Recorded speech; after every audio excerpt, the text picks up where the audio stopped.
Hello guys, हमारे channel पर आपका स्वागत है।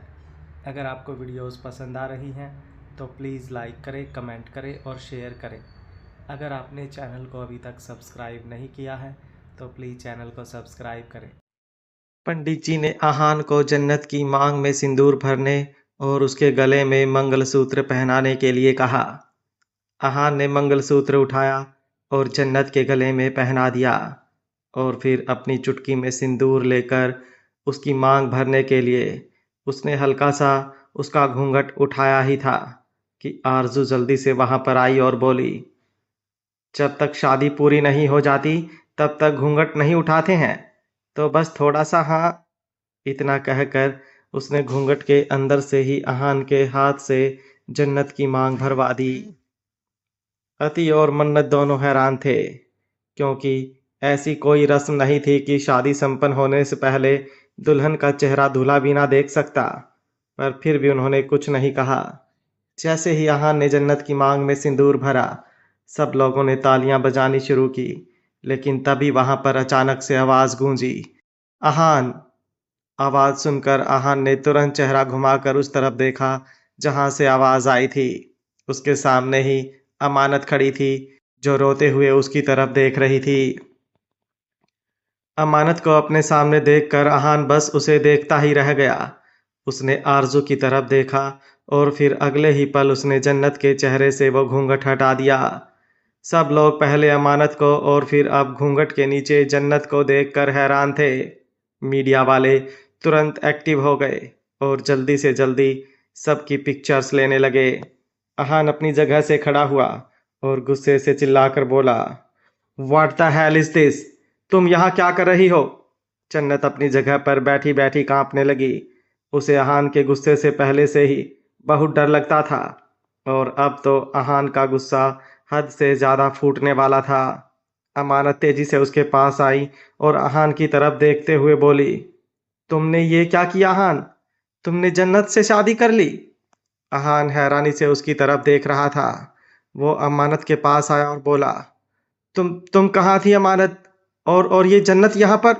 अमानत रोते हुए बोली, वो मैं विवेक के पास गई थी, क्योंकि विवेक ने कहा कि वो मेरे साथ और मेरे बच्चे के साथ रहना चाहता है, इसलिए वो मुझे अपने पास बुला रहा था।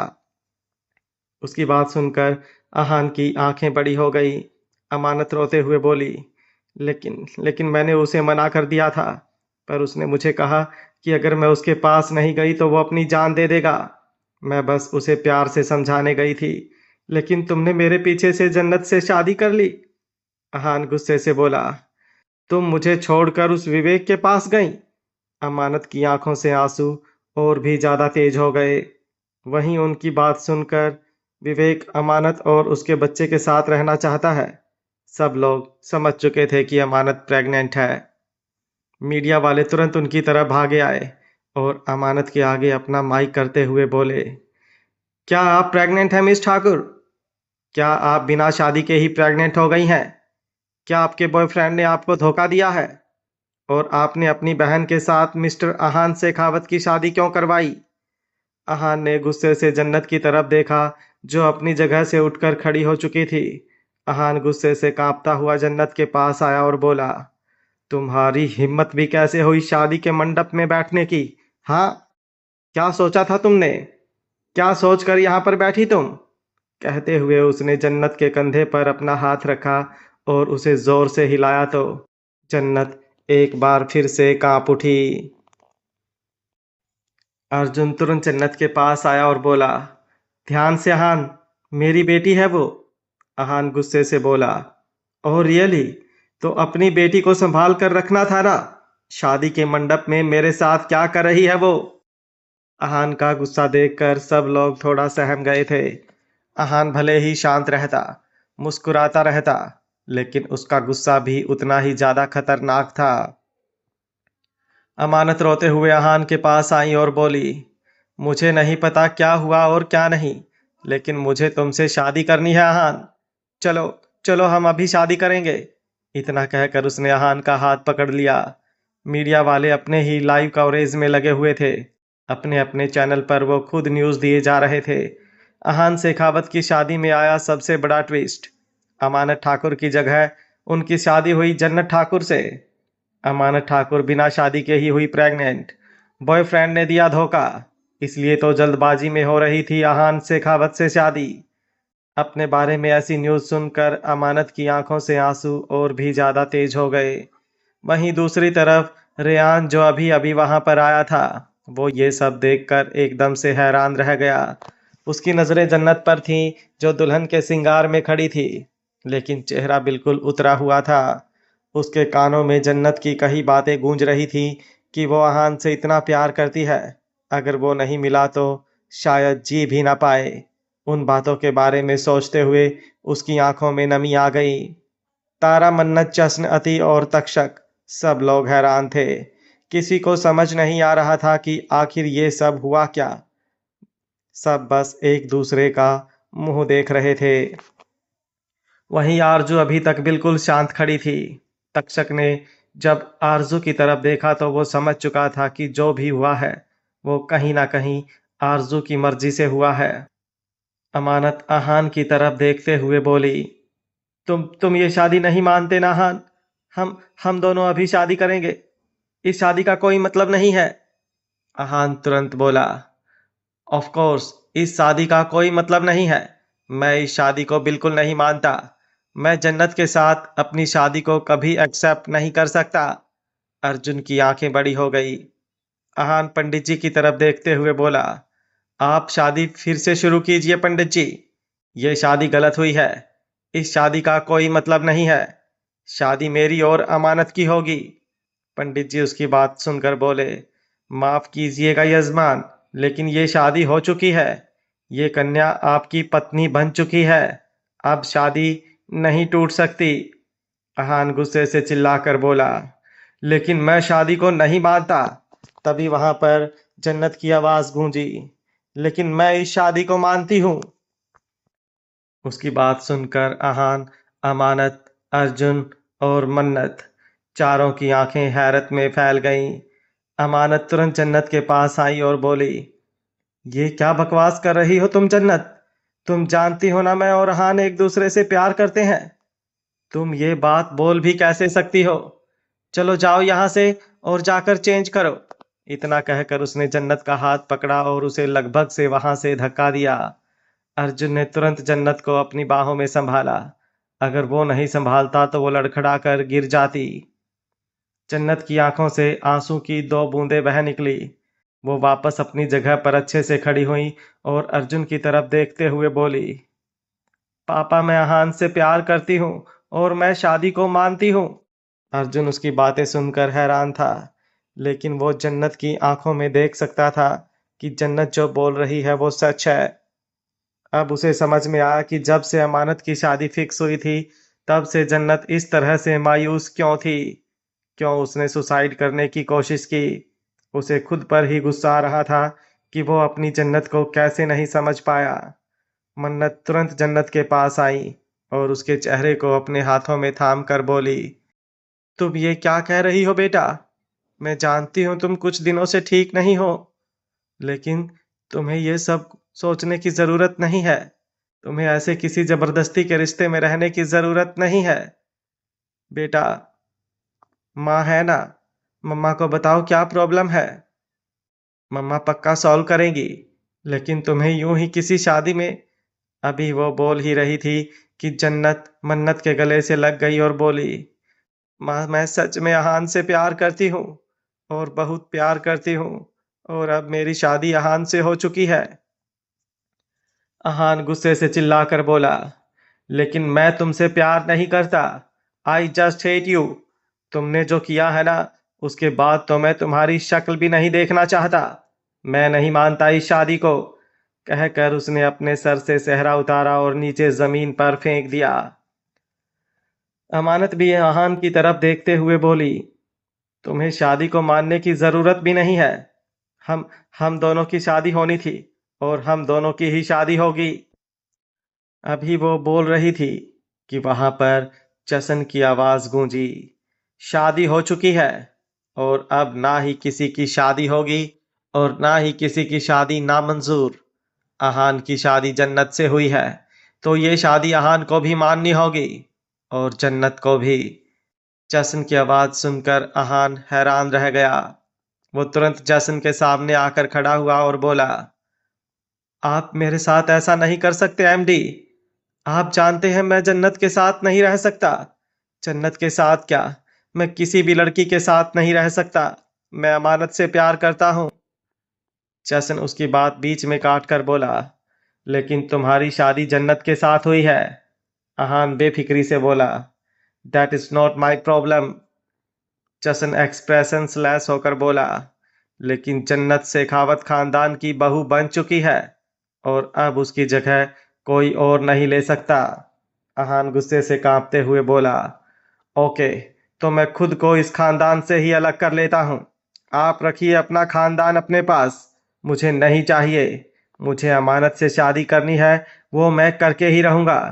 अभी वो बोल ही रहा था कि आरजू अहान के सामने आकर खड़ी हुई। अहान उसे देखते हुए बोला, प्लीज स्नोफ्लेक, ऐसा कुछ मत कह देना जो मैं मान ना सकूं। मैं जन्नत के साथ शादी नहीं निभा सकता। मैं शादी को नहीं मानता। अभी वो बोल ही रहा था कि आरजू ने गहरी सांस ली और अहान का हाथ पकड़कर अपने सिर पर रखा और बोली, तुम्हें तुम्हारी स्नोफ्लेक की कसम अहान, जन्नत को तुम्हें अपनी वाइफ एक्सेप्ट करना होगा। अहान का दूसरा हाथ मुट्ठी में कस गया। वहीं दूसरी तरफ मीडिया वाले लोग अमानत के बारे में एक बार फिर से बोलने लगे। अगर लड़की ऐसी होगी तो उसे कौन ही एक्सेप्ट करेगा। शेखावत खानदान ने भी कर दिया अमानत को अपनी बहू मानने से इनकार, जो पहले ही किसी और लड़के के साथ प्रेग्नेंट हो गई। उसे आखिर अपने घर की बहू कौन बनाएगा। मीडिया वालों की बात सुनकर वहां पर आए मेहमानों के बीच भी बातें होने लगी थी। सब लोग अमानत को बड़ी ही अजीब नजरों से देख रहे थे। अमानत की आंखों से आंसू और भी ज्यादा तेजी से बहने लगे। वहीं रेयान के दिमाग में भी बहुत कुछ चल रहा था। अमानत अगर अहान को शादी के लिए बोलती तो अहान जरूर उससे शादी करता। अमानत के सामने वो किसी की भी नहीं सुनने वाला था। तभी वो मंडप की तरफ बढ़ा। अमानत रोए जा रही थी।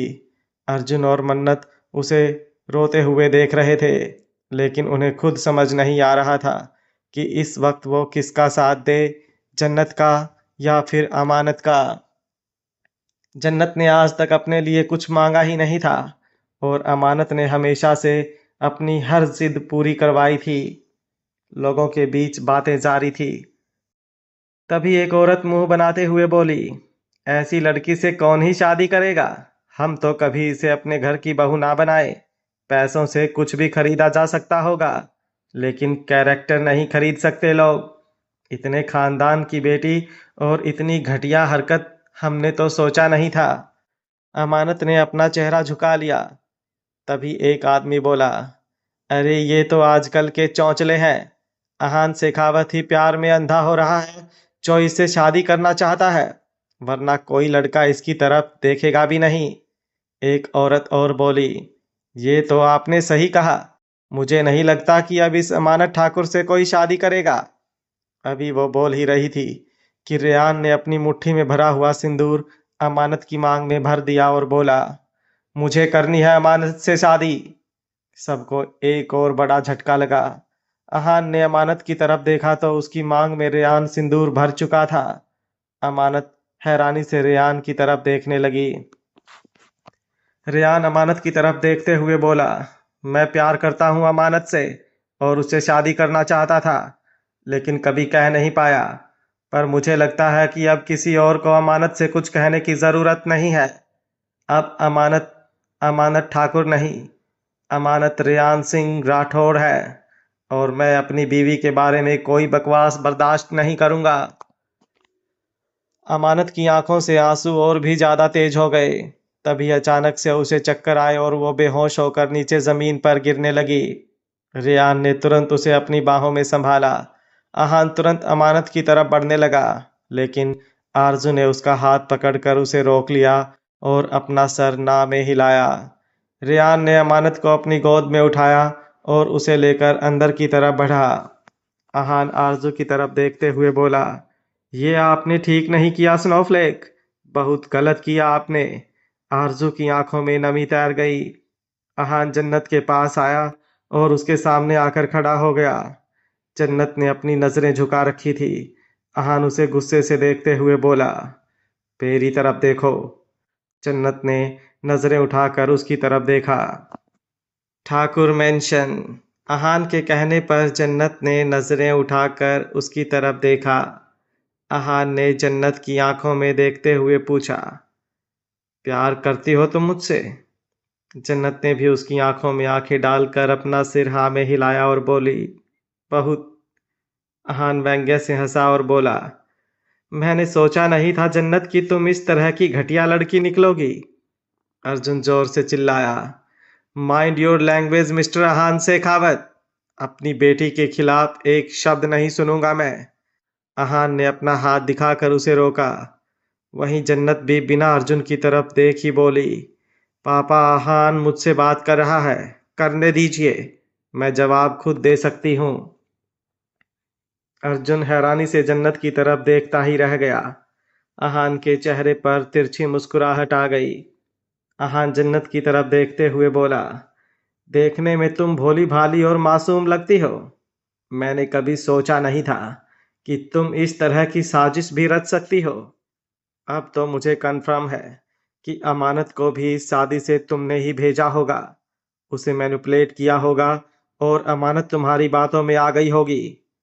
पर अगर तुम्हें लगता है कि ये सब करके तुम मुझे हासिल कर लोगी, तो ये तुम्हारी जिंदगी की सबसे बड़ी गलतफहमी है मिस जन्नत ठाकुर। जन्नत हल्का सा मुस्कुराई और अहान की आंखों में देखते हुए बोली, बोलने के लिए बहुत कुछ है मेरे दिल में, लेकिन बोलना नहीं है मुझे। क्योंकि अगर इंसान गुस्से में हो तो उसके सामने बेशक से कुछ भी कह लो, अपने गुस्से के सामने उसे कुछ दिखाई भी नहीं देता और कुछ सुनाई भी नहीं देता। अहान व्यंग्य से बोला, हिम्मत की दाद देनी पड़ेगी तुम्हारी। एक तो चोरी करती हो, ऊपर से सीना जोरी करती हो। वेल, अब तक तो जो मैंने कहा था मिस जन्नत ठाकुर से। अब मेरी बात सुनो मिसेस जन्नत अहान शेखावत। बीवी तो तुम मेरी बन गई हो। ये शादी भी हो चुकी है और तुम्हें मेरा नाम भी मिल चुका है। लेकिन अगर तुम सोच रही हो कि मैं तुमसे प्यार करूंगा या तुम्हें अपनी बीवी का हक दूंगा, तो तुम बहुत बड़ी गलतफहमी में हो। तुम्हारे नाम के साथ मेरा नाम बेशक है, लेकिन मैं तुम्हारे साथ कभी नहीं हो सकता। जन्नत और अहान कभी एक नहीं हो सकते। जन्नत हल्का सा मुस्कुराई और बोली, मैंने तो बहुत पहले ही उम्मीद छोड़ दी थी मिस्टर शेखावत, इसलिए तो दूर ही रह रही थी सबसे। लेकिन अगर किस्मत ने अब आपको मेरे नाम लिख ही दिया है, तो अब तो किस्मत भी आपको मुझसे छीन नहीं सकती। जन्नत ठाकुर अपने प्यार से पीछे हट गई थी, लेकिन जन्नत अहान शेखावत पीछे हट जाएगी, ऐसी गलतफहमी में आप मत रहिएगा। अहान गुस्से से उसे देख रहा था। उसने जन्नत की कलाई पकड़ी और उसे वहां से लेकर जाने लगा। अर्जुन और मन्नत तुरंत जन्नत की तरफ बढ़े। अर्जुन ने जन्नत का हाथ पकड़ा। जन्नत के कदम अपने आप रुक गए। अहान ने गुस्से से जन्नत की तरफ देखा और बोला, अब क्या हुआ? अपने पति के साथ ससुराल नहीं जाओगी? जन्नत मुस्कुराई और बोली, जाऊंगी ना, क्यों नहीं जाऊंगी, पर विदा होकर जाऊंगी। इतना कहकर वो अर्जुन और मन्नत की तरफ घूम गई। अमानत अपनी जगह पर सुन्न खड़ी थी। उसकी मांग में जो सिंदूर भरा था वो अभी तक उस चीज से उभर नहीं पा रही थी। अर्जुन जन्नत की तरफ देखते हुए बोला, मत करो बेटा ऐसा अपने साथ। जिस शादी में प्यार नहीं होता वो शादी शादी नहीं होती। जन्नत मुस्कुराई और बोली, ये आप कह रहे हैं पापा? आपको पता है ना मैं आपके सारे सीक्रेट जानती हूँ। कैसे मम्मा को आपने अपने प्यार के रंग में रंगा, मैं सब जानती हूँ, ठीक है? मुझे पागल मत बनाइए आप। और आपको क्या लगता है कि आपकी जन्नत ऐसे ही हार जाएगी? नहीं पापा, किस्मत से जीत गई ना, तो प्यार से तो खुद ब खुद जीत जाऊंगी। अब आप जल्दी से मुझे किसी कीजिए। आपकी किसी के बिना कैसे विदा होऊंगी मैं? उसे देखकर मन्नत की आंखों से आंसू बह रहे थे। उसने खुद को अमानत के लिए तैयार किया था, उसकी विदाई के लिए, लेकिन जन्नत से तो दूर जाने का सोचकर ही उसकी रूह कांप रही थी। अर्जुन ने अपना चेहरा हल्का सा घुमा लिया। जन्नत हंसी और बोली, पापा। अर्जुन ने तुरंत चेहरा दोबारा उसकी तरफ घुमाया और उसे अपने सीने से लगा लिया। हालांकि वो जानता था कि जन्नत जहां जा रही है वहां पर उसके साथ किसी तरह का मिसबिहेव नहीं हो सकता। उसे तक्षक और जश्न पर पूरा यकीन था, लेकिन आहान के गुस्से से भी वो बहुत अच्छी तरह वाकिफ था। उसने प्यार से जन्नत के माथे को चूम लिया। सबकी आंखें इस वक्त नम हो रही थी।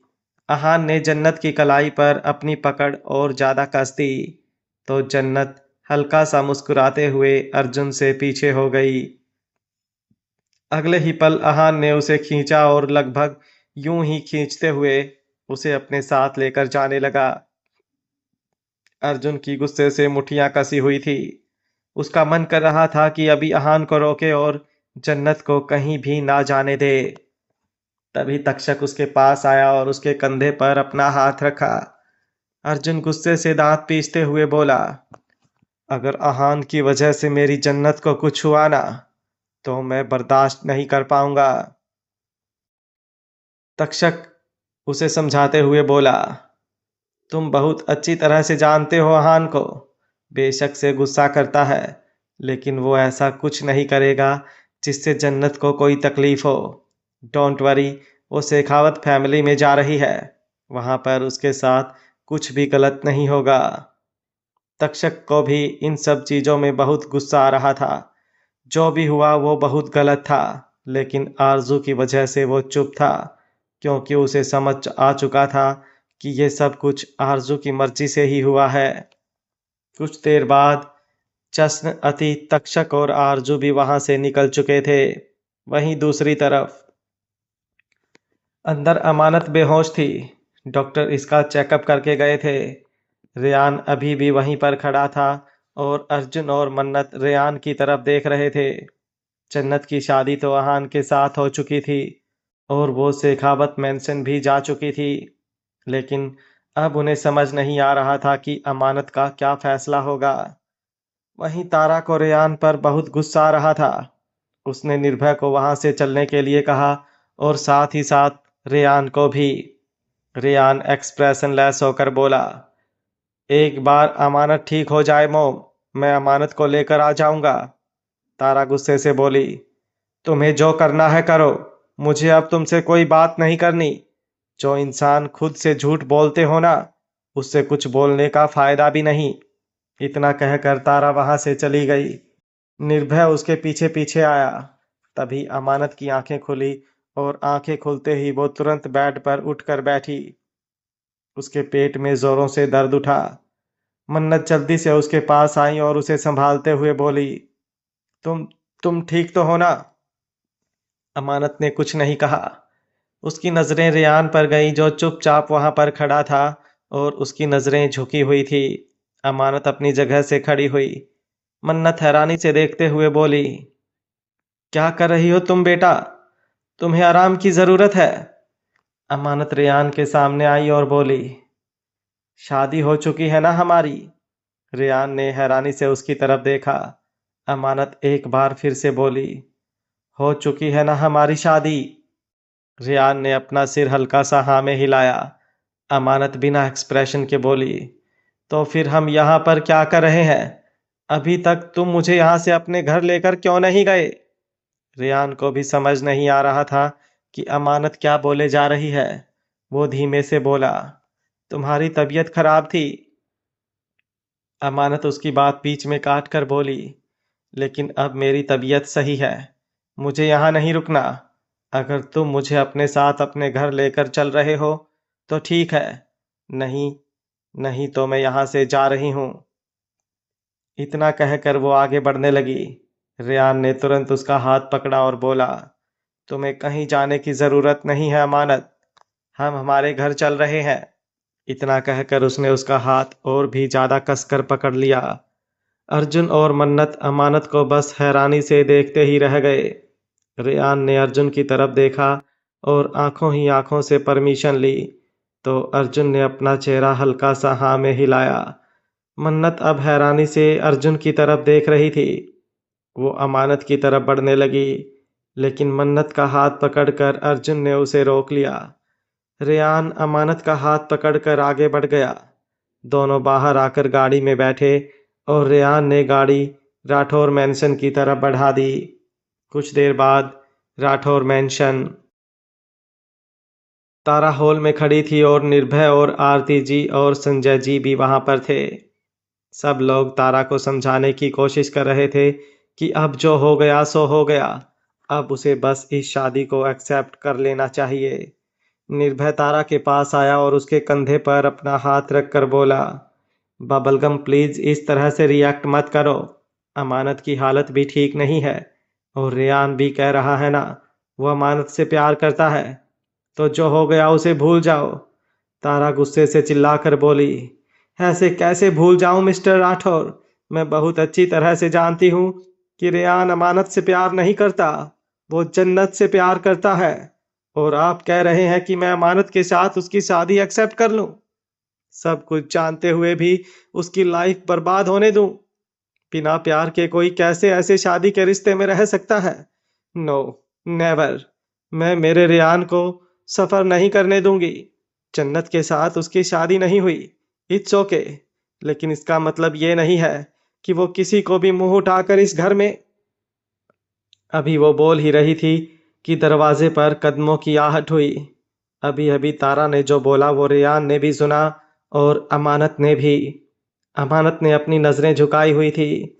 रेयान और अमानत को देखकर तारा ने अपनी आई रोल की। रेयान तारा की तरफ देखते हुए उसके पास आने लगा, लेकिन आरती जी ने उसे रोका और बोली, एक मिनट वहीं पर रुको। इतना कहकर उन्होंने सर्वेंट को इशारा किया तो सर्वेंट जल्दी से आरती की प्लेट और गृह प्रवेश का सामान लेकर आया। आरती जी दरवाजे पर आई और उन्होंने आरती की थाली अपने हाथ में ली।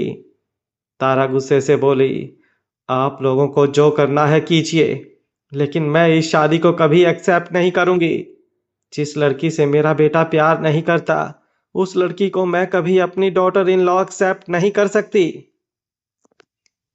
इतना कहकर तारा तुरंत वहां से चली गई। आरती जी फीका सा मुस्कुराई और अमानत की तरफ देखते हुए बोली, तारा की बातों को दिल से मत लगाना बेटा, वो थोड़ी गुस्से वाली है लेकिन दिल की बहुत अच्छी है। अमानत ने कुछ नहीं कहा, बस चुपचाप अपनी जगह पर खड़ी रही। आरती जी ने उसका गृह प्रवेश करवाया और रेयान को उसे अपने रूम में लेकर जाने को कहा। रेयान अमानत को अपने रूम में लेकर आया और उसे देखते हुए बोला, तुम काफी थक गई होगी, अभी यहाँ पर तुम्हारे कपड़े नहीं है, लेकिन मैं जल्दी मैनेज करवा देता हूँ। इतना कहकर उसने अपनी पॉकेट से फोन निकाला और किसी को फोन करने लगा। अमानत अपने हाथ बांधकर उसके सामने आकर खड़ी हुई और बोली, क्यों किया तुमने ये सब? रेयान की आंखें बड़ी हो गईं। वो हैरानी से अमानत की तरफ देखने लगा। अमानत एक बार फिर से गुस्से और नाराजगी से बोली, जवाब चाहिए मुझे रेयान, क्यों किया तुमने ये सब? बहुत अच्छी तरह से जानती हूं मैं कि तुम मुझसे प्यार नहीं करते।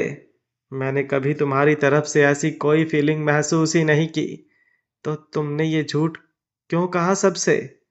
रेयान उससे नजरें चुराते हुए बोला, मैंने कोई झूठ नहीं कहा अमानत, मैं सच में तुमसे प्यार। अभी वो बोल ही रहा था कि अमानत ने अपना हाथ ऊपर की तरफ उठा दिया और उसे थप्पड़ लगाने को हुई, लेकिन अगले ही पल रेयान ने उसका हाथ कसकर पकड़ा और उसे गुस्से से कांपते हुए देखने लगा। अमानत का चेहरा भी गुस्से से कांप रहा था। रेयान ने उसका हाथ इतना ज्यादा कसकर दबाया हुआ था कि उसके अपने जबड़े भी कसे हुए थे और अमानत का चेहरा भी दर्द से लाल हो गया। रेयान ने धीरे धीरे उसका हाथ नीचे की तरफ किया और बोला, ऐसी गलती मत कर देना अमानत, कि बीवी तो पता नहीं, लेकिन मेरी दोस्त भी तुम ना रहो। मैंने वही किया जो मुझे करना था। तुम्हें क्या लगता है और क्या नहीं, मैं नहीं जानता। बीवी तो तुम मेरी, इसलिए आई रिस्पेक्ट यू। मेरी फ्रेंड हो इसलिए आई केयर फॉर यू। रही बात प्यार की, तुम्हें मानना है मानो, नहीं मानना आई डोंट केयर, लेकिन आइंदा ऐसी गलती भूल कर भी मत कर देना। रेयान राठौर जितना सॉफ्ट है ना, अगर हार्ड बनने पर आ गया तो बर्दाश्त नहीं कर पाओगी। इतना कहकर उसने एक झटके से अमानत का हाथ छोड़ दिया और वहां से बालकनी की तरफ जाने लगा। अमानत गुस्से से चिल्लाकर बोली, बहुत अच्छी तरह से जानती हूं मैं रेयान तुम्हें। तुम मुझसे प्यार कर ही नहीं सकते। तुम किसी और से प्यार करते हो। इतना प्यार करते हो कि उसके लिए कुछ भी कर सकते हो। तो फिर मुझसे शादी का कोई मतलब ही नहीं बनता था, क्योंकि तुम मुझसे ये शादी अगर नहीं करते तो अहान और मेरी शादी हो जाती। लेकिन तुमने। बोलते बोलते उसकी सांसें गहरी हो गई थी। उसकी तबीयत एक बार फिर से बिगड़ने लगी थी। उसकी वो गहरी गहरी सांसें सुनकर बालकनी की तरफ जाता हुआ रेयान तुरंत से वापस आया और उसका हाथ पकड़कर बोला, काम डाउन, रिलैक्स हो जाओ। अमानत ने एक झटके से उससे अपना हाथ छुड़ाया और बोली, दूर रहो मुझसे। रेयान ने उतनी ही तेजी से उसका हाथ वापस पकड़ा और बोला, कहा ना शांत हो जाओ, तबीयत खराब हो जाएगी, और अगर बेबी को इफेक्ट हुआ तो अमानत मैं छोड़ूंगा नहीं तुम्हें। अमानत गुस्से से दांत पीसते हुए बोली, ये मेरा बेबी है, तुम्हारा नहीं। रेयान एक्सप्रेशन लेस होकर बोला, और तुम मेरी बीवी हो और तुमसे जुड़ा सब कुछ मेरा है, माइंड इट। इतना कहकर रेयान ने उसका हाथ पकड़कर उसे बेड पर बिठाया और खुद वापस बालकनी की तरफ चला गया। वहीं दूसरी तरफ शेखावत मेंशन। अहान की गाड़ी पार्किंग एरिया में आकर रुकी और अपनी गाड़ी से बाहर निकला। जन्नत भी उसके पीछे पीछे गाड़ी से बाहर आई और अहान के पीछे पीछे शेखावत मेंशन के अंदर जाने लगी। तभी बाकी सबकी गाड़ियां भी वहां पर आकर रुकी और सब लोग तेजी से अपनी गाड़ियों से निकलकर अंदर की तरफ आए। आरजू ने अहान को पीछे से ही रोका था कि वो दरवाजे पर ही रुक जाए और वो कम से कम जन्नत और अहान का गृह प्रवेश तो करवा सके। वो दरवाजे पर आकर अहान के सामने आकर खड़ी हुई और बोली, गृह प्रवेश के लिए रुक जाओ। अति ने तुरंत से सर्वेंट को इशारा किया और गृह प्रवेश की तैयारी पहले ही हो चुकी थी, तो जल्दी ही वो सर्वेंट आरती की थाली और गृह प्रवेश की बाकी सब रस्मों का सामान लेकर आई। आरजू ने अपने हाथों में आरती की थाली पकड़ी और अहान और जन्नत की तरफ देखते हुए उनकी आरती उतारने लगी। अहान ने उस थाली पर अपना हाथ रखा। जन्नत अहान का गुस्सा देखकर डर भी रही थी और खुद को संभाल भी रही थी। अहान ने उस थाली को अच्छे से पकड़ा और उसे जोर से नीचे की तरफ फेंक दिया। सबकी आंखें बड़ी हो गई। जस ने जोर से चिल्लाया, अहान। अहान ने एक्सप्रेशन लेस होकर जसन की तरफ देखा और एक टक जसन से नजरें मिलाते हुए बोला, आपने कहा था ये लड़की शेखावत खानदान की बहू बन चुकी है और मैंने कहा था कि मैं इसे अपनी बीवी कभी एक्सेप्ट नहीं करूंगा। इट मीन्स ये सिर्फ आपकी बहू है। आपको इसके साथ जो करना है कीजिए, लेकिन मुझसे कोई उम्मीद मत रखिएगा। मुझे इससे भी नफरत है और इस सब बुलशिट से भी। इतना कहकर अहान तुरंत वहां से चला गया। जन्नत और बाकी सब उसकी तरफ देखते ही रह गए। जन्नत की आंखों में नमी तैर रही थी। Life care hospital. मीठी वार्ड रूम में थी और उसे ब्लड चढ़ाया जा रहा था। आज जब अरनाथ अमानत की शादी में ठाकुर फार्म हाउस से ठाकुर मेंशन आया तो तभी उसके फोन पर सर्वेंट का कॉल आया कि मीठी ने अपनी नस काट ली है। अरनाथ के लिए आज बहुत बड़ा दिन था, क्योंकि अमानत की शादी थी, लेकिन मीठी के बारे में सुनकर वो और कुछ सोच ही नहीं पाया। उसने तुरंत गाड़ी वापस फार्म हाउस की तरफ बढ़ा दी। वो जैसे ही फार्म हाउस पहुंचा, मीठी को देखा, जिसे अब तक सर्वेंट ने संभाल कर वापस बेड पर लिटा दिया था, लेकिन उसके हाथ से लगातार खून बहे जा रहा था। अरनाथ ने जल्दी से उसे अपनी गोद में उठाया और लेकर अस्पताल के लिए निकल गया। डॉक्टर अभी अभी मीठी का चेकअप करके गए थे और उन्होंने बताया था कि मीठी को किसी भी वक्त होश आ सकता है। अरनाथ एक तरफ खड़ा गुस्से से उसे घूरे जा रहा था। उसे इस वक्त मीठी पर हद से ज्यादा गुस्सा आ रहा था। वो मीठी की तरफ देखकर गुस्से से दांत पीसते हुए बोला, मुझे लगा था कि शायद कुछ दिनों में तुम ठीक हो जाओगी। मुझे नहीं पता ऐसा क्या है कि तुम वापस ऐसी जगह पर जाना चाहती हो जहां पर सिर्फ तुम्हें तकलीफ मिलेगी। मुझे लगता था कि कोई भी लड़की खुद के साथ इतनी बेरहम नहीं हो सकती, लेकिन तुमने तो हर हद पार कर दी स्वीट। उस जगह पर वापस जाने के लिए तुमने अपनी जान दांव पर लगा दी। अगर तुम्हें लगता है कि ये सब करके तुम उस जगह पर वापस चली जाओगी, तो तुम बहुत गलत हो। अब तो मैं जान कर रहूंगा कि आखिर ऐसी क्या बात है कि मेरे साथ रहना तुम्हें बर्दाश्त नहीं और तुम उस कोठे पर वापस जाना चाहती हो। तभी अचानक से मीठी ने अपना हाथ हल्का सा हिलाया। अरनाथ की आंखें तुरंत बड़ी हो गई। वो जल्दी से मीठी के पास आया और उसके हाथ पर हल्का सा अपना हाथ रखा। मीठी ने धीरे धीरे अपनी आंखें खोली। आंखें खुलते ही उसके सामने अरनाथ का चेहरा था और अरनाथ को देखते ही उसकी आंखों में नमी भर गई। अरनाथ एकदम एक्सप्रेशन लेस होकर उसे देख रहा था। मीठी को अब अपने हाथ पर कुछ महसूस हुआ तो उसने अपने हाथ की तरफ देखा। वो तुरंत बेड से उठने की कोशिश करने लगी। अरनाथ हल्का सा पीछे हुआ और बोला, क्या हुआ, कहीं जाना है? मीठी ने नजरें उठाकर उसकी तरफ देखा। अरनाथ हल्का सा मुस्कुराया और बोला, क्या हुआ? जवाब नहीं दे रही? बताओ मुझे कहाँ जाना है, मैं खुद तुम्हें छोड़कर आता हूँ। मीठी ने कुछ नहीं कहा, हल्की सी अपनी नजरें झुका ली। अरनाथ एक बार फिर से हंसा और बोला, क्या हुआ, अब चुप क्यों हो? वैसे तुम्हें कुछ बोलने की जरूरत नहीं है। मुझे पता है तुम्हें कहाँ जाना है। कोठे पर ना? चलो उतरो नीचे बेड से। मैं तुम्हें खुद उस कोठे पर छोड़कर आता हूँ जहां पर हर रोज तुम्हारा रेप किया जाएगा। कोई भी शराबी आएगा और अपनी हवस तुम पर उतार कर जाएगा। शायद तुम्हें यही सब पसंद है ना? आओ मैं तुम्हें छोड़कर आता हूँ। चलो आओ जल्दी।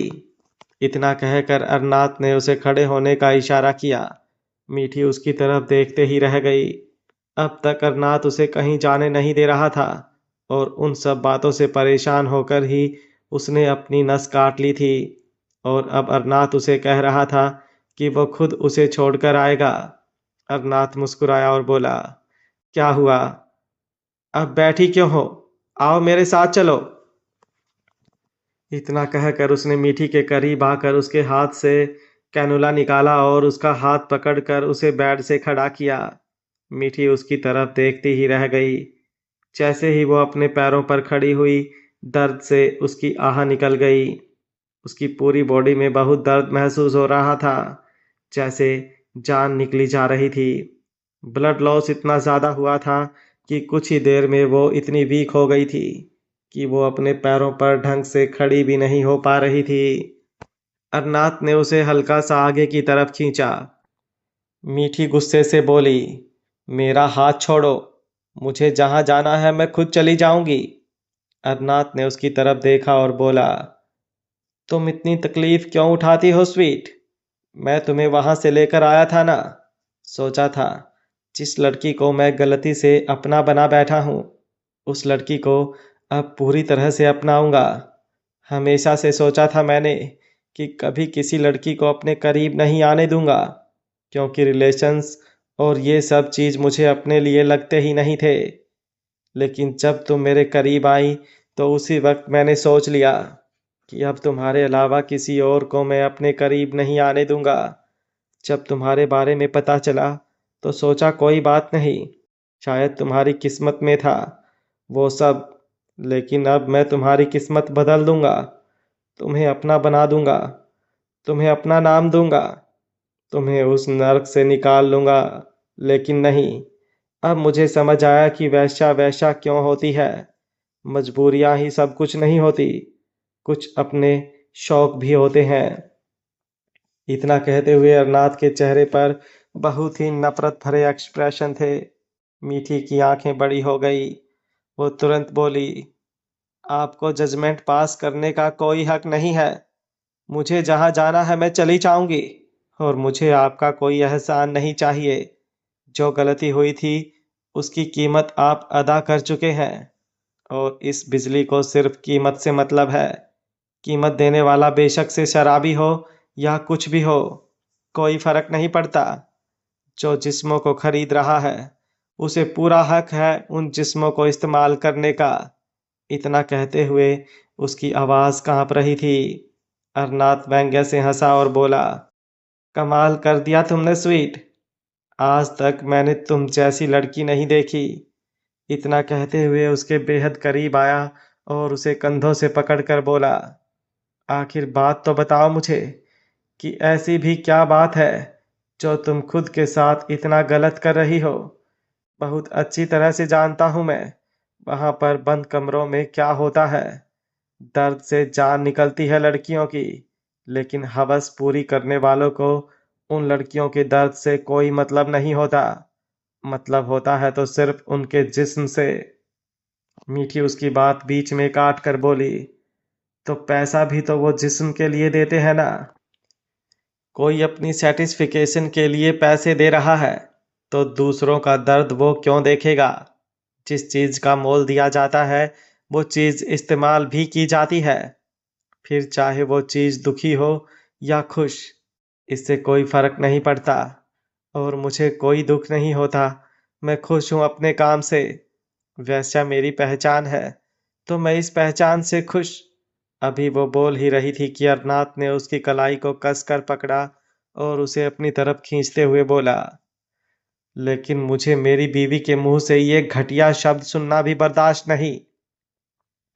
अगले ही पल मीठी दर्द से चिल्लाई। अरनाथ ने उसकी वही कलाई पकड़ी थी जिसकी उसने नस काटी थी। उसकी आंखों से आंसू बहने लगे। वो अरनाथ की तरफ देखते हुए बोली, ये घटिया शब्द आपको पसंद नहीं है मिस्टर अरनाथ ठाकुर, लेकिन इतना जान लीजिए कि ये घटिया शब्द आपकी बीवी के साथ इस तरह से जुड़ा है कि पूरी जिंदगी अलग नहीं हो पाएगा। आप बेशक से मेरे नाम के साथ अपना नाम जोड़ दीजिए, लेकिन मैं रहूंगी तो वैश्या ही ना। इसलिए कह रही हूं, जाने दीजिए मुझे। अरनाथ का गुस्सा हद से बढ़ता जा रहा था। उसका मन कर रहा था कि अभी उसके मुंह पर एक जोरदार थप्पड़ लगाए, लेकिन बड़ी मुश्किल से उसने अपना गुस्सा कंट्रोल किया था। उसने मीठी की कलाई को छोड़ दिया और गहरी सांसें लेते हुए बोला, मैंने सुना था कि लड़कियों को सिर्फ प्यार चाहिए होता है। आज पहली बार ऐसी लड़की देख रहा हूं जिसको जिस्मों से मतलब है। अब तक मुझे लगता था कि शायद तुम्हारी मजबूरी है वो काम, लेकिन अब लगता है कि तुम्हारी पसंद है वो काम। तुम्हें भी गैर मर्दों के साथ रातें बिताना अच्छा लगता होगा ना। मीठी हल्का सा मुस्कुराई और बोली, बहुत। एक नहीं, ना जाने कितने ही गैर मर्दों के साथ आज तक अपनी दिन और रात बिताती आई हूँ और आगे भी यूं ही बिताती रहूंगी। एक जिस्म से मीठी की भूख नहीं खत्म होती, उसे हर रोज एक नया मर्द। अभी वो बोल ही रही थी कि एक जोरदार थप्पड़ उसके गाल पर लगा। अरनाथ की पांचों उंगलियां मीठी के गाल पर छप चुकी थी और मीठी सीधा बेड पर जाकर गिर गई। उसकी आंखों से आंसू बहने लगे और दिल में बेहद तकलीफ सी उठी, पर फिर भी मुस्कुराते हुए उसने अरनाथ की तरफ देखा और बोली, बेशक से जितनी बार मर्जी हाथ उठा लीजिए मिस्टर अरनाथ ठाकुर, लेकिन सच तो यही है कि इस मीठी को रोज एक नया मर्द चाहिए। अगर आप लाकर दे देंगे तो मैं आपके साथ रहने को तैयार हूँ। अब आप देखिए आपको करना। अभी वो बोल ही रही थी कि अरनाथ गुस्से से दांत पीसते हुए बोला, दफा हो जाओ यहां से। मीठी ने हैरानी से उसे देखा। अरनाथ ने उससे अपना चेहरा घुमाया और बोला, मेरी नजरों से दूर चली जाओ। मीठी का दिल धक सा रह गया। अब तक वो अरनाथ से दूर जाने के लिए बार बार उसके सामने जिद किए जा रही थी, लेकिन अब जब अरनाथ ने उसे खुद से दूर जाने के लिए कहा तो उसे ऐसा लगा जैसे किसी ने उसे उसकी सांसें छीन ली हो। अरनाथ एकदम जोर से चिल्लाया और बोला, तुम्हें जहां जाना है तुम जाओ बिजली, क्योंकि तुम सच में मेरे लायक ही नहीं। इतना कहकर अरनाथ वहां से चला गया। मीठी की आंखों से आंसू बहने लगे। अरनाथ जैसे ही बाहर निकला, बाहर दरवाजे पर खड़े अपने बॉडीगार्ड की तरफ देखते हुए बोला, चलो यहाँ से।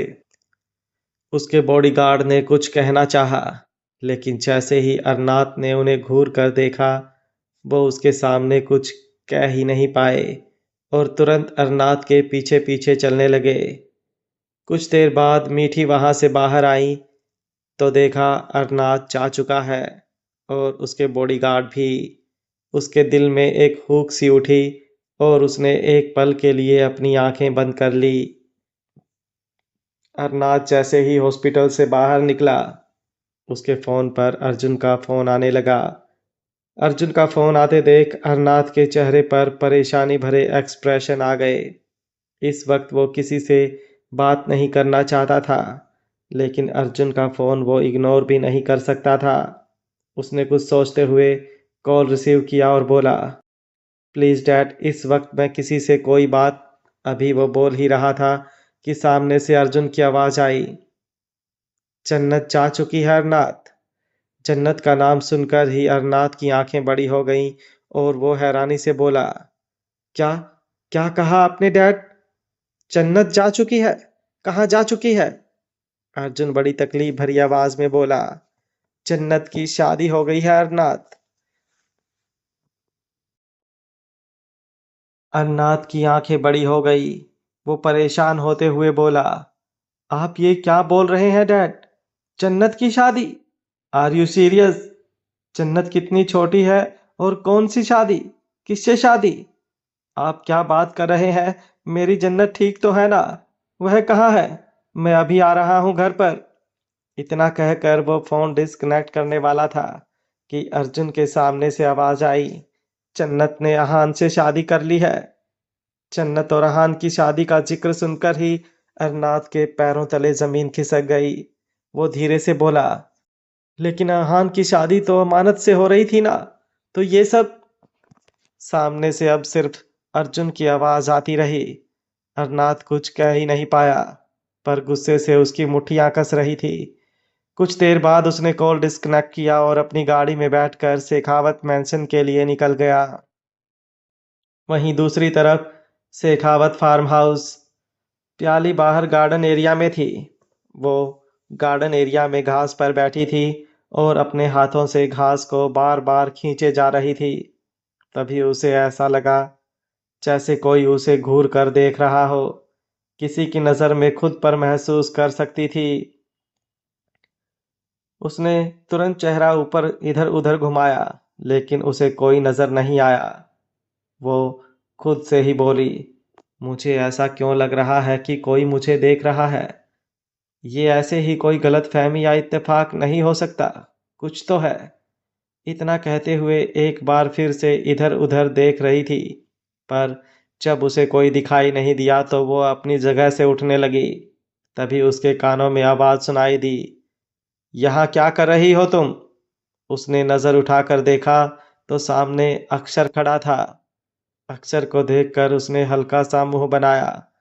कल अक्षर ने जिस तरह से उससे बात की और उससे पेश आया, उसके बाद उसने सोच लिया था कि वो अक्षर से दूर ही रहेगी। उसने अपना चेहरा घुमा लिया और अपनी जगह से उठकर अंदर की तरफ जाने लगी। उसे खुद को नजरअंदाज करते देख अक्षर की आंखें बड़ी हो गईं। उसने तुरंत उसका हाथ पकड़कर उसे रोका और बोला, तुम्हारी हिम्मत कैसे हुई मुझे इग्नोर करने की? प्याली ने कुछ नहीं कहा, बस एक पल के लिए उसे देखा और अगले ही पल उस पर से नजरें हटा ली। अक्षर की भौहें तन गई। उसने उसकी कलाई और भी ज्यादा कसकर पकड़ी और बोला, हाउ डेयर यू? मेरे पूछने के बाद भी तुम मुझे इग्नोर कर रही हो? तुम जानते भी हो तुम किसके सामने खड़ी हो और किसे नजरअंदाज कर रही हो? प्याली ने उसकी तरफ देखा और हल्का सा मुस्कुराकर बोली, हाँ, मैं बहुत अच्छी तरह से जानती हूं मैं किसे नजरअंदाज कर रही हूं। अक्षर सिंह शेखावत को। लेकिन मुझे नहीं लगता कि आप कौन हैं और कौन नहीं, इससे मुझे कोई फर्क नहीं पड़ता। मैं आपको नजरअंदाज कर रही हूं क्योंकि आपकी हरकतें ऐसी हैं कि आपको नजरअंदाज करना बनता है। अक्षर का गुस्सा और भी ज्यादा बढ़ गया। आज तक किसी लड़की ने उसे ऐसे इग्नोर नहीं किया था। जैसे प्याली कर रही थी। वो गुस्से से दांत पीसते हुए बोला, तुम्हारी इतनी औकात नहीं कि तुम मुझे नजरअंदाज करो, और मेरी हरकतें जो भी हैं, तुम होती कौन हो मुझ पर जजमेंट देने वाली। प्याली व्यंग्य से मुस्कुराई और बोली, मैं वो लड़की हूं जिसे आप बिल्कुल भी भाव नहीं देते। अगर मैं खुद को आपके सामने पेश भी करूं तो आपको मुझ में कोई इंटरेस्ट नहीं होगा। अगर मैं अपना जिस्म अभी वो बोल ही रही थी कि अक्सर गुस्से से दांत पीसते हुए बोला, जस्ट शट अप, मेरे सामने ऐसी बकवास मत करना। प्याली हंसी और बोली, मेरी बकवास बर्दाश्त नहीं होती, मेरा नजरअंदाज करना बर्दाश्त नहीं होता। आप सही हैं मिस्टर शेखावत, आपको खुद तो अपनी मर्जी करनी ही है और दूसरों से भी वही करवाना है जो आपको पसंद है। लेकिन सॉरी, मैं आपकी बातों को नहीं मानूंगी। मैं वही करूंगी जो मेरा मन चाहता है, और हाँ, मैं आपको नजरअंदाज ही करूंगी तब तक जब तक आप मुझे खुद से यहां से जाने। अभी वो बोल ही रही थी कि अक्षर ने उसके होठों पर अपने होठ रख दिए। प्याली एकदम से हैरान रह गई। उसने जोर से अक्षर को धक्का देते हुए खुद से अलग करना चाहा, लेकिन अक्षर ने उसकी कलाइयों को पकड़कर मरोड़कर उसकी पीठ से लगाया और उसे बहुत ही ज्यादा वाइडली किस करने लगा। प्याली को अपने होठों पर दर्द महसूस हो रहा था, लेकिन अक्षर रुकने का नाम ही नहीं ले रहा था। वहीं दूसरी तरफ काफी दूरी पर खड़ा एक शख्स अपने हाथ में फोन लिए हुए था और जल्दी से इस मोमेंट को अपने फोन में कैप्चर कर रहा था। उसके होठों पर तिरछी मुस्कुराहट थी और आंखें किसी शैतान की तरह चमक रही थी। शेखावत मेंशन। अहान अपने कमरे में था। तभी कमरे के दरवाजे पर कदमों की आहट हुई। उसने नजरें उठाकर दरवाजे की तरफ देखा तो वहां जन्नत को देखकर उसके हाथों की मुट्ठियां कस गईं। आरजू जन्नत को छोड़ने आई थी। वो जन्नत को लेकर अंदर आई और बोली, आज से तुम अहान के साथ इसी कमरे में रहोगी। तभी अहान की आवाज वहां पर गूंजी, नॉट पॉसिबल स्नोफ्लेक, मैं इस लड़की के साथ यहां पर नहीं रहूंगा। अगर इसे इस मेंशन में रहना है तो जाकर किसी गेस्ट रूम में रहे। ये मेरा कमरा है और मुझे अपने कमरे में फालतू की चीजें पसंद नहीं। आरजू ने हैरानी से उसकी तरफ देखा और बोली, जन्नत कोई फालतू की चीज नहीं है, तुम्हारी बीवी है अहान, इसलिए उससे तमीज से पेश आओ। अहान गुस्से से बोला, ओह रियली स्नोफ्लेक, मेरे साथ ये सब करके आप मुझसे एक्सपेक्ट करती हैं कि मैं इस लड़की से तमीज से पेश आऊं? इस लड़की ने सबको चीट किया है। अगर अमानत अपने भोलेपन में विवेक से मिलने चली भी गई तो इसे क्या जरूरत थी मंडप में आकर उसकी जगह बैठने की? ये सीधा सीधा जाकर बता सकती थी ना कि अमानत वहां से जा चुकी है। मैं अमानत को वापस ले आता और फिर हमारी शादी हो जाती। नहीं, लेकिन इसे तो अपना मतलब सीधा करना था। क्या कहा था इसने कि ये प्यार करती है मुझसे? इसका मतलब तो यही है ना कि ये चाहती थी कि अमानत वहां से चली जाए। आरजू अहान को समझाते हुए बोली, प्लीज अब इन सब बातों को खत्म करो अहान। इन सब बातों पर डिस्कस करने का कोई फायदा नहीं है। तुम्हारी और जन्नत की शादी हो चुकी है और तुम्हें इस चीज को मानना ही होगा। अहान बेफिक्री से बोला, आपको मानना है तो मानिए स्नोफ्लेक, मुझे इस शादी से कोई लेना देना ही नहीं है। मैं इस कमरे से इस लड़की को नहीं रहने दूंगा और ये डिसीजन मेरा फाइनल है। आरजू कुछ बोलने को हुई, लेकिन उससे पहले ही जन्नत बोली, स्नोफ्लेक आप मुझे इस रूम तक छोड़ने आई थी। मैं यहाँ पर आ गई हूँ तो आप बेशक से चले जाइए, मैं मैनेज कर लूंगी। आरजू ने हैरानी से उसकी तरफ देखा। वो कुछ बोलने को हुई, लेकिन उससे पहले ही जन्नत ने उसका हाथ पकड़ा और बोली, मैं जानती हूँ स्नोफ्लेक, आपको मेरी फिक्र है और साथ ही साथ अहान की भी, पर आप फिक्र मत कीजिए, हम दोनों ठीक हैं। और मैं कह रही हूं ना, मैं मैनेज कर लूंगी, तो मैं मैनेज कर लूंगी। इतना कहते हुए उसने अपना सिर हल्का सा हिलाया। आरजू के पास अब कोई और ऑप्शन नहीं था। वो एक नजर अहान को देखकर वहां से चली गई। अहान तुरंत जन्नत के सामने आया और बोला, क्या मैनेज करने का सोच रही हो तुम? जन्नत ने नजर उठाकर उसकी तरफ देखा और बोली, यही कि मुझे इस कमरे में कैसे रहना है, अपना सामान कैसे सेट करना है। बोलते हुए उसने दरवाजे पर रखा हुआ अपना सामान देखा। अहान हंसा और बोला, ओह रियली? तुम्हें लगता है कि मैं तुम्हारे इस सामान को इस कमरे में एंटर भी होने दूंगा? भूल जाओ मिस जन्नत ठाकुर। अभी वो बोल ही रहा था कि जन्नत उसकी बात बीच में ही काट कर बोली, मिस जन्नत ठाकुर नहीं, मिसेज जन्नत अहान शेखावत कहिए। अहान व्यंग्य से हंसा और बोला, एक बार तुम्हें इस नाम से बुला क्या लिया? तुम तो सच में खुद को मेरी बीवी मानने लगी। शादी हुई होगी बेशक से, लेकिन अहान शेखावत ऐसे किसी शादी को नहीं मानता। चुपचाप इस कमरे से दफा हो जाओ वरना। जन्नत एक बार फिर से उसकी बात बीच में ही काट कर बोली, नहीं जाऊंगी मैं, कहीं भी नहीं जाऊंगी, ना इस कमरे से और ना ही आपकी जिंदगी से। शादी हुई है मेरी आपसे, आपके साथ ही रहूंगी मैं। इतना कहकर जन्नत आगे की तरफ बढ़ने लगी। अहान ने उसकी कलाई कसकर पकड़ी और उसे पीछे की तरफ खींचा। जन्नत सीधा उसके सीने से आकर लगी। उसने दर्द से एक आह भरी। अहान ने जिस तरह से उसकी कलाई पकड़ी हुई थी, उसे बहुत ज्यादा दर्द हो रहा था। वो अहान की तरफ देखते हुए बोली, मेरा हाथ छोड़िए अहान, मुझे दर्द हो रहा है। अहान गुस्से से दांत पीसते हुए बोला, नहीं छोड़ूंगा। अभी इसी वक्त इस कमरे से बाहर निकलो, वरना तुम्हारा हाथ क्या, तुम्हारा मुंह भी तोड़ सकता हूं मैं। जन्नत हल्का सा मुस्कुराई और बोली, तोड़ दीजिए, जान ले लीजिए बेशक से मेरी, लेकिन इस कमरे से मैं नहीं जाऊंगी। अहान व्यंग्य से हंसा और बोला, कितनी बेशर्म हो ना तुम। जन्नत उसकी आंखों में देखते हुए बोली, अगर अपने पति के साथ रहना बेशर्मी है तो कोई बात नहीं, बेशर्मी ही सही, पर आपको छोड़कर तो नहीं जाऊंगी। अहान फ्रस्ट्रेटेड होकर बोला, मैं सोच भी नहीं सकता कि तुम इतनी घटिया लड़की निकलोगी। जन्नत को उसके मुंह से अपने लिए ये सब सुनकर बहुत ज़्यादा तकलीफ हो रही थी, लेकिन वो फिर भी हल्का सा मुस्कुराते हुए बोली, कोई बात नहीं, अगर आपको ऐसा लगता है तो ऐसा ही सही, मेरे लिए आप मेरे खुदा हैं, इतना काफ़ी है। अहान जबड़े कसते हुए बोला, बकवास बंद करो, बहुत अच्छी तरह से जानता हूं मैं ये सब तुम्हारा ढोंग है। कोई प्यार नहीं करती तुम मुझसे, जरूर अमानत से जलन हो रही होगी। तुम्हारा ब्रेकअप हुआ है ना, तभी इतने दिनों से ड्रामा कर रही थी, कभी नस काटने का तो कभी सबसे दूर दूर भागने का। बर्दाश्त नहीं हुआ कि अमानत और मेरी शादी हो रही है, इसलिए ये सब किया ना तुमने। जन्नत उसकी आंखों में देखते हुए बोली, हाँ, नहीं बर्दाश्त हो रही थी मुझसे आपकी और अमानत की शादी, लेकिन फिर भी कर रही थी।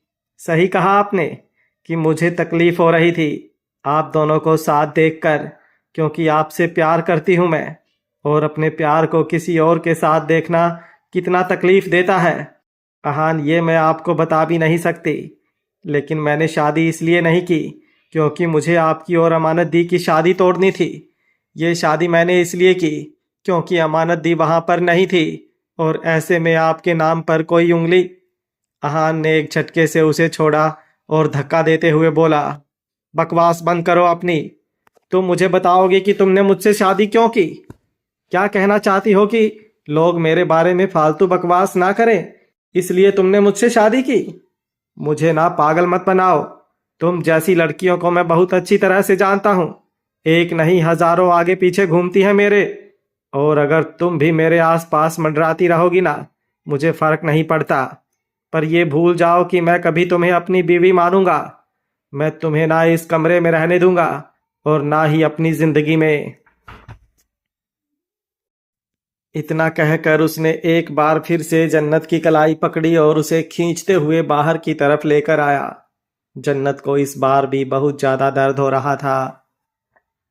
वो दर्द से कराहते हुए बोली, छोड़िए मुझे, ये क्या कर रहे हैं आप? सब लोग देखेंगे हमें, कितना बुरा लगेगा सबको। अहान के कदम रुके और वो पलटकर उसकी तरफ देखते हुए बोला, जिसे दूसरों की फीलिंग की जरूरत नहीं, उसके मुंह से ये सब फालतू बकवास अच्छी नहीं लगती। अगर इतनी ही फिक्र होती ना तुम्हें दूसरों की, तो आज तुमने जो हरकत की है ना, वो कभी नहीं करती। इतना कहकर उसने एक बार फिर से जन्नत को नीचे लेकर जाना शुरू कर दिया।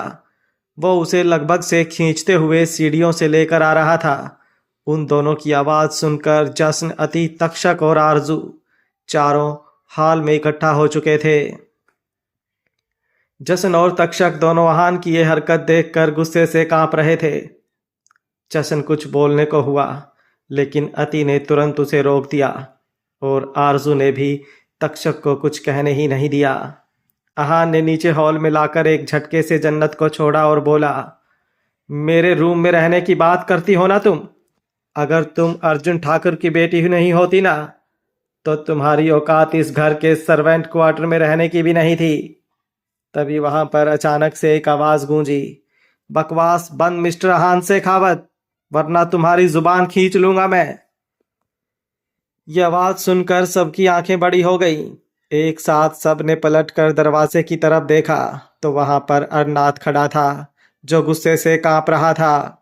आहान ने भी अरनाथ की तरफ देखा। दोनों बहुत अच्छे दोस्त थे, लेकिन अब दोनों ही एक दूसरे को बेहद गुस्से से देख रहे थे। अरनाथ तुरंत जन्नत के पास आया। जन्नत भी डरी सहमी हुई थी।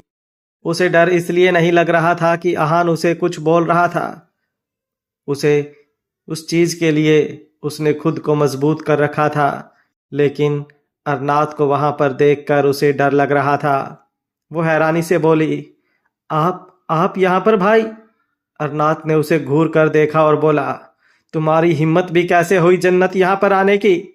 क्या समझती हो तुम कि तुम कुछ भी करोगी और तुम्हारा ये भाई बर्दाश्त करेगा? क्या जरूरत थी ये शादी करने की? और क्या कहा तुमने डैड और मोम से कि तुम इस आहान शेखावत से प्यार करती हो? किसे पागल बना रही हो तुम? जन्नत की आंखों में नमी तैरने लगी। वो हड़बड़ाते हुए बोली, भाई प्लीज आप मेरी बात समझने की कोशिश। अरनाथ उसकी बात बीच में ही काट कर गुस्से से बोला, चुप, बिल्कुल चुप। मुझे तुम्हारी कोई बात नहीं सुननी है। जो इंसान तुम्हारे साथ तमीज से पेश नहीं आ सकता, तुम उससे प्यार होने का दावा कर रही हो। अगर तुम्हें इससे प्यार है भी ना, तो भी मैं तुम्हें यहां पर नहीं रहने दूंगा जन्नत। कोई इंसान तुम्हारे साथ बदतमीजी से पेश आए, ये मैं बर्दाश्त नहीं कर सकता, फिर सामने वाला चाहे कोई भी क्यों ना हो। आहान गुस्से से बोला, तो ले जाइए अपनी बहन को और आइंदा कभी इसे यहां पर मत भेजिएगा। वैसे भी इस जैसी घटिया लड़की। अभी वो बोल ही रहा था कि अरनाथ गुस्से से कांपता हुआ आहान की तरफ बढ़ा। उसने आहान का गिरेबान से पकड़ा और उसके चेहरे पर पंच जड़ने लगा। जशन और तक्षक एक साथ चिल्लाए, अरनाथ! लेकिन अरनाथ इतना ज्यादा गुस्से में था कि उसे कुछ समझ ही नहीं आ रहा था। उसने अपना हाथ उठा दिया, पर उसका हाथ आहान के चेहरे को छूता उससे पहले ही जन्नत उन दोनों के बीच आई और उसने अरनाथ के सीने पर अपना हाथ रखकर उसे हल्का सा धक्का दे दिया। उसकी आंखों में नमी थी तो चेहरा गुस्से से कांप रहा था। वो अरनाथ की तरफ देखते हुए बोली, भाई आपकी हिम्मत भी कैसे हुई मेरे पति पर हाथ उठाने की? अरनाथ हैरानी से बोला, जन्नत? उसे हैरानी इस बात से नहीं थी कि जन्नत आहान के साथ थी। उसे हैरानी इस बात की थी कि आहान के लिए जन्नत ने उसे धक्का दिया था। जन्नत गुस्से से अरनाथ की तरफ देखते हुए बोली, मैं बिल्कुल बर्दाश्त नहीं करूंगी भाई कि आप मेरे पति पर अपना हाथ उठाएं। मैं उनसे बहुत प्यार करती हूँ। अगर कोई उनके साथ ऊंची आवाज में बात भी करेगा तो मैं बर्दाश्त नहीं करूंगी। अरनाथ जन्नत की तरफ देखता ही रह गया। उसकी आवाज बुरी तरह से कांप रही थी। उसकी आवाज से ही समझ आ रहा था कि इस वक्त वो कितनी ज्यादा टूट चुकी है। वो जन्नत के पास आया और बोला, क्यों कर रही हो ये सब? ऐसा भी कौन सा प्यार हो गया तुम्हें इतनी जल्दी आहान से कि तुम उसके लिए अपने भाई से ये सब बोल रही हो? जन्नत उसकी तरफ देखते हुए बोली, आज से नहीं भाई, हमेशा से ही आहान से प्यार था और बहुत है। प्लीज मुझे समझने की कोशिश कीजिए। मैं नहीं रह सकती उनके बिना। ये शादी मैंने अपनी मर्जी से की है और अब इस शादी की किस्मत बेशक से कुछ भी हो, मुझे मंजूर है। आप प्लीज चले जाइए यहाँ से। इतना कहकर वो तुरंत सीढ़ियों की तरफ भाग गई। अहान अभी भी गुस्से से अरनाथ की तरफ देख रहा था। जश्न अरनाथ के पास आया और बोला, मैं मानता हूं अहान, और जन्नत की शादी जिन हालातों में हुई है वो हालात बिल्कुल भी ठीक नहीं है, लेकिन मुझे लगता है कि हमें इस शादी को एक मौका देना चाहिए। अरनाथ ने एक नज़र अहान की तरफ देखा। अहान गुस्से से तमतमाता हुआ तुरंत वहां से चला गया। तक्षक भी अरनाथ के पास आया और बोला, तुम बहुत अच्छी तरह से जानते हो अहान को, उसका गुस्सा हमेशा आउट ऑफ कंट्रोल ही रहता है, लेकिन मुझे लगता है जन्नत उसे संभाल लेगी। अरनाथ गुस्से से बोला, और मेरी जन्नत, उसे कौन संभालेगा? वो कितनी मासूम है ये सिर्फ हम जानते हैं, और कोई मेरी बहन की मासूमियत के साथ खेलेगा तो मैं बर्दाश्त नहीं करूंगा। आरजू और अति भी वहां पर आई और आरजू अरनाथ की तरफ देखते हुए बोली, मैं बहुत अच्छी तरह से समझ रही हूं तुम किस चीज़ को लेकर परेशान हो, लेकिन अरनाथ, यकीन करो, हमारे इस घर में जन्नत को कोई प्रॉब्लम नहीं होगी। अहान और उसके भी जो भी हैं वो दोनों हैंडल कर लेंगे। अगर हम उनके बीच आएंगे तो उनका रिश्ता कभी भी नहीं सुधर पाएगा। हमें उनको एक मौका तो देना चाहिए ना। आरजू की बातें सुनते हुए अरनाथ को कुछ समझ नहीं आ रहा था कि अब वो क्या करें। तभी उसका फ़ोन बजा। फ़ोन अरनाथ के मैनेजर का था।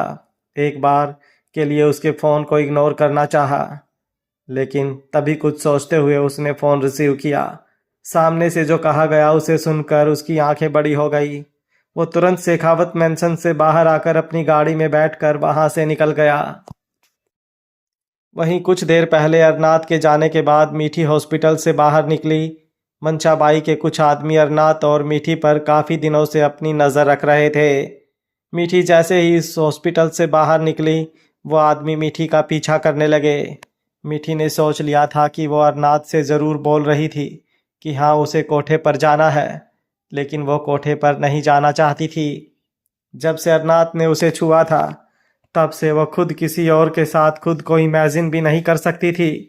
इसलिए उसने सोच लिया था कि वो इस शहर को छोड़कर चली जाएगी। लेकिन अभी वो कुछ ही कदमों की दूरी पर आई थी कि उसे ऐसा लगा जैसे कोई उसका पीछा कर रहा है। उसने सामने खड़ी एक गाड़ी की तरफ देखा। उस गाड़ी के मिरर में देखने पर उसे पता चला कि मंशाबाई के आदमी उसका पीछा कर रहे हैं। वो उन दोनों को पहचान सकती थी। वो तुरंत वहां से भागने की कोशिश करने लगी, लेकिन तभी एक ट्रक से उसकी टक्कर हो गई और मीठी सड़क के किनारे पर जाकर गिरी। उसका सिर फट चुका था और बुरी तरह से लहूलुहान हो गया था।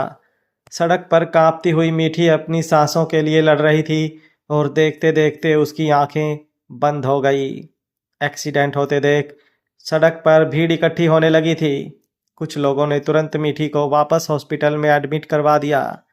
मीठी का एक्सीडेंट होते देख वो आदमी तुरंत वहां से निकल गए थे। हॉस्पिटल में जैसे ही मीठी को एडमिट कराया गया, उसके पहले वाले डाटा को चेक करके हॉस्पिटल वालों ने अरनाथ के मैनेजर को कॉल कर दिया था। अरनाथ को जैसे ही उसके मैनेजर का कॉल आया, वो तुरंत हॉस्पिटल के लिए निकल गया। अरनाथ के मैनेजर ने मीठी की जो सिचुएशन बताई थी उसे सुनकर ही अरनाथ का दिल कांपने लगा था। जैसे वो हॉस्पिटल के दरवाजे पर पहुंचा, उसके कदम भी उसे भारी होते हुए महसूस होने लगे। वो दिल पर पत्थर रखकर अंदर आईसीयू की तरफ आया। आईसीयू के बाहर लाइट जग रही थी और अरनाथ का मैनेजर पर सामने ही खड़ा था। अरनाथ वहां पर पहुंचा तो पारो तुरंत उसके पास आया और बोला, मीठी मैम की हालत बहुत ज़्यादा क्रिटिकल है सर। बॉस, डॉक्टर कह रहे हैं कि शायद उन्हें बचाया ना जा सके। बॉस, डॉक्टर कह रहे हैं कि शायद उन्हें बचाया ना जा सके। अरनाथ गुस्से से कांपते हुए बोला, जस्ट शट अप, बकवास बंद करो अपनी। इतना कहते हुए अरनाथ का चेहरा गुस्से से कांप रहा था। अब उसे खुद पर ही गुस्सा आए जा रहा था कि वो क्यों मीठी को छोड़कर गया। मीठी तो हमेशा से ही कड़वी बातें करती रहती थी और अरनात इतना भी जानता था कि वो कड़वी बातें यूं ही वो नहीं करती। जरूर उसके दिल में बहुत कुछ ऐसा है जिसने उसकी जुबान को कड़वा कर दिया है, वरना उसने कई बार मीठी की हरकतों को और उसकी बातों को नोटिस किया था, जो बिल्कुल उसके नाम की तरह ही मीठी होती थी। उसकी आंखें मीठी को देखने के लिए बेचैन हो रही थी। वो आईसीयू के दरवाजे के बिल्कुल पास आया और अंदर की तरफ देखने लगा। छोटी सी कांच की खिड़की में से अंदर सिर्फ मीठी के पैर दिखाई दे रहे थे। उसे अपने सीने में एक तकलीफ सी महसूस हो रही थी। तभी आईसीयू का दरवाज़ा खुला और डॉक्टर बाहर आए। डॉक्टर के बाहर आते ही अरनात तुरंत उनके करीब हुआ और बोला, अब कैसी है मीठी? क्या हुआ है उसे? वो ठीक तो है ना? कोई प्रॉब्लम तो नहीं? डॉक्टर उसकी बात बीच में काट कर बोले, देखिए मिस्टर ठाकुर, उनके सिर पर बहुत ज़्यादा गहरी चोट आई है। वो अब तक सरवाइव कर रही हैं, इतना ही बहुत बड़ी बात है। हमने सर्जरी कर दी है, लेकिन सर्जरी सक्सेसफुल हुई या नहीं ये अभी कुछ कहा नहीं जा सकता। उनके बचने के चांसेस बहुत कम हैं। दवा तो बेअसर है, शायद कोई दुआ उनके लिए काम कर जाए। इतना कहकर डॉक्टर वहां से चले गए और अरनात एकदम सुन वहीं पर खड़ा रह गया। डॉक्टर की कही हुई बातें उनके कानों में गूंज रही थी, पर उसके पास आया और बोला, आप ठीक तो है ना बॉस? अरनात ने कुछ नहीं कहा, बस गहरी गहरी सांस लेता रहा। वहीं दूसरी तरफ से खावत मेंशन अहान और जन्नत दोनों हॉल से जा चुके थे। जश्न, अति, तक्षक और आरजू अभी भी हॉल में खड़े थे। जश्न कुछ सोचते हुए बोला, मुझे लगता है हमें अहान और जन्नत के लिए रिसेप्शन पार्टी रख लेनी चाहिए। तक्षक तुरंत बोला, आपको लगता है कि इस वक्त ये पार्टी रखना सही होगा? जश्न थोड़ी सर्द आवाज में बोला, तो इसके अलावा और कोई ऑप्शन भी नहीं है हमारे पास। सबको पता था कि अहान शेखावत और अमानत ठाकुर की शादी होने वाली थी, लेकिन अब उसकी शादी जन्नत से हुई है, तो हमें एक अनाउंसमेंट तो करनी होगी ना। तक्षक को जश्न की बात भी सही लग रही थी। अति परेशान होते हुए बोली, लेकिन अगर अहान इस रिसेप्शन पार्टी में ही नहीं आया तो? आरजू कुछ सोचते हुए बोली, आप उसकी फिक्र मत कीजिए बेबी डॉल, वो इस पार्टी में ज़रूर आएगा। उसकी और जन्नत की शादी की अनाउंसमेंट करना ज़रूरी है। अति ने अपना सिर हाँ में हिला दिया। तक्षक ने अपना फ़ोन अपनी पॉकेट से निकाला और बोला, ठीक है, मैं अरेंजमेंट करवा देता हूँ। इतना कहकर वो किसी को कॉल करते हुए वहाँ से चला गया। अहान अपने कमरे में गुस्से से तिलमिलाते हुए इधर उधर डोल रहा था कि दरवाजे पर एक बार फिर से कदमों की आहट हुई। उसने चेहरा घुमाकर दरवाजे की तरफ देखा तो सामने जन्नत को देखकर उसकी आंखें बड़ी हो गई। वो तुरंत दरवाजे पर उसके पास आया और बोला, तुम्हारी हिम्मत कैसे हुई दोबारा यहाँ पर आने की? जन्नत हल्का सा मुस्कुराई और बोली, अपने ही कमरे में आने के लिए हिम्मत की ज़रूरत नहीं पड़ती अहान। इतना कहकर वो अहान के बगल में से होते हुए कमरे के अंदर आने लगी। अहान ने तुरंत उसका हाथ पकड़कर रोका और बोला, कितनी बेशर्म लड़की हो ना तुम। कितनी बार तुम्हें समझा दिया कि इस कमरे में तुम नहीं आओगी, धक्के मारकर यहाँ से बाहर भी निकाल दिया, लेकिन फिर भी तुम्हें शर्म नहीं आती? जन्नत मुस्कुराई और बोली, जब शर्माने की बारी आएगी ना तो शर्माऊंगी भी बहुत मैं, लेकिन फिलहाल अपने ही कमरे में आने के लिए मुझे नहीं लगता मुझे शर्माने की ज़रूरत है। उसकी बात सुनकर एक पल के लिए तो अहान उसे देखता ही रह गया। वो व्यंग्य से हंसा और बोला, तुम्हें मुझसे शर्माने का मौका कभी नहीं मिलेगा। तुम्हारी तरफ नज़र उठाकर भी नहीं देखूंगा मैं। जन्नत उसके बिल्कुल करीब हुई। अहान अपनी सर्द नज़रों से उसे देख रहा था। जन्नत अहान से हाइट में काफ़ी छोटी थी। उसके करीब आकर उसने अपना चेहरा ऊपर की तरफ उठाकर उसे देखना पड़ रहा था। वो उसकी आंखों में देखते हुए बोली, अब आप मुझे कह रहे हैं कि मेरी तरफ नज़र उठाकर भी नहीं देखेंगे, लेकिन देखिएगा, अहान एक दिन आएगा जिस दिन आप अपनी नज़रें मुझसे हटा भी नहीं पाएंगे। अहान ने तुरंत उसके कमर पर अपना हाथ रखा और उसे अपने करीब खींचकर उसके चेहरे पर पूरी तरह से झुककर बोला, ऐसा दिन कभी नहीं आएगा, तुम बस ख्वाब देखती रह जाओगी। इतना कहकर उसने एक झटके में उसे छोड़ दिया। जन्नत के पैर अचानक से लड़खड़ा गए। वो नीचे गिरने को हुई, लेकिन अहान ने उसका हाथ पकड़कर उसे गिरने से बचाया। जन्नत की सांस जैसे हलक में अटक गई थी। वहीं अहान की हार्ट बीट भी एक पल के लिए स्किप हो चुकी थी। जन्नत अब मुस्कुराते हुए अपने हाथ की तरफ देख रही थी। अहान ने तुरंत उसके हाथ को छोड़ा। जन्नत मुस्कुराते हुए बोली, जब कुछ होना होता है ना अहान, तो बस हो जाता है। खुद को बेशक जितना मर्जी रोक लो, लेकिन जब दिल किसी और की तरफ खींचा चला जाता है ना, तो हम ना दिल को रोक पाते हैं ना खुद को। और मैंने तो ना जाने कितनी ही कोशिश कर ली अहान, खुद को तो रोक लिया, अपनी किस्मत को रोक नहीं पाई। उसकी बातें सुनते हुए अहान बुरी तरह से चिढ़ गया। उसने जन्नत के कंधों पर अपने हाथ रखे और उसे लगभग से धक्का देते हुए पीछे की तरफ किया। जन्नत की पीठ दीवार से लग गई। इस वक्त वो अपने ब्राइडल लहंगे और बाकी सब श्रृंगार भी उसका ज्यों का त्यों था। हाथ पर जो अहान नाम लिखा हुआ था वो भी पूरी तरह से दिखाई दे रहा था। अहान की नज़र उसके हाथ पर गई। उसके हाथ की तरफ देखते हुए उसकी आंखें बड़ी हो गईं, लेकिन अगले ही पल उसके चेहरे पर सरकास्टिक स्माइल आ गई। वो तिरछी मुस्कुराहट के साथ बोला, बहुत शौक है मेरे नाम को अपने हाथ में लिखने का, लेकिन इन सब से कुछ नहीं होगा। आज ये नाम लिखा हुआ है, कल हट जाएगा और मैं कभी तुम्हारा नहीं हो सकता, कभी भी नहीं। जन्नत एक हल्की सी मुस्कुराहट होठों पर लिए हुए बोली, हाथ पर लिखा नाम बेशक से मिट जाए हान, दिल पर लिखा नाम तो ना मैं मिटा सकती हूँ ना आप। अहान गुस्से से कांपते हुए बोला, अपनी बकवास बातें बंद करो, इन्हें सुनने में बिल्कुल भी इंटरेस्टेड नहीं हूं मैं। जन्नत ने कुछ नहीं कहा, बस मुस्कुराती रही। अहान उसकी मुस्कुराहट देखकर और भी बुरी तरह से चिढ़ गया। उसके हाथ जन्नत के कंधे पर कस गए। उसकी उंगलियां उसके नाजुक से कंधों को पूरी तरह से दबाए जा रही थी। जन्नत ने एक हल्की सी सिसकी भरी। अहान ने उसके कंधों को और भी ज़्यादा ज़ोर से दबाया और एक झटके में छोड़ दिया। जन्नत ने इस बार भी कुछ नहीं कहा, बस मुस्कुराती रह गई। अहान गुस्से से फ्रस्ट्रेटेड होकर बोला, इडियट। इतना कहकर वो तुरंत रूम से बाहर निकला। वो सीढ़ियाँ उतर कर नीचे आया और बाहर की तरफ जाने लगा। तभी तक्षक ने उसे रोका। अहान। तक्षक की आवाज़ सुनकर अहान के कदम रुक गए, लेकिन उसने पलटकर तक्षक की तरफ नहीं देखा।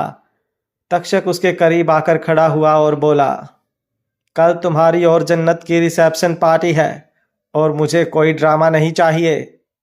अहान ने सरकास्टिक स्माइल के साथ उसे देखा और बोला, मेरी लाइफ का पूरी तरह से ड्रामा बनाकर अब आप चाहते हैं कि कोई ड्रामा ना हो? ये तो पॉसिबल ही नहीं। जब तक ये लड़की मेरी जिंदगी से नहीं जाती ना, तब तक मुझे नहीं लगता कि कुछ भी ठीक होगा। I just hate that girl and you know I am hating my self, क्योंकि आप सब की वजह से मुझे उस लड़की को बर्दाश्त करना पड़ रहा है। इतना कहकर अहान तुरंत वहां से चला गया। आरजू जो अभी अभी वहां पर आई थी और उसने अहान की बात सुनी थी, वो बस अपनी जगह पर खड़ी रह गई। उसकी आंखों में नमी तैर रही थी। अक्षर को तो वो लगभग से खो चुकी थी, अब अहान को नहीं खोना चाहती थी, लेकिन उसके पास और कोई ऑप्शन भी नहीं था। तक्षक उसके पास आया और उसे देखते हुए बोला, तुम्हें टेंशन लेने की ज़रूरत नहीं है स्नोफ्लेक, अभी थोड़ा गुस्सा है वो, जल्दी ठीक। उसकी बात पूरी होती उससे पहले आरजू बोली, पिछले 2 सालों से अक्सर नहीं ठीक हुआ, तो ये कैसे ठीक हो जाएगा मिस्टर ड्रीम? मैंने अक्षर को तो पहले खो दिया था और अब मैंने अहान को भी खो दिया। इतना बोलते हुए उसकी आंखों से आंसू लुढ़कने लगे।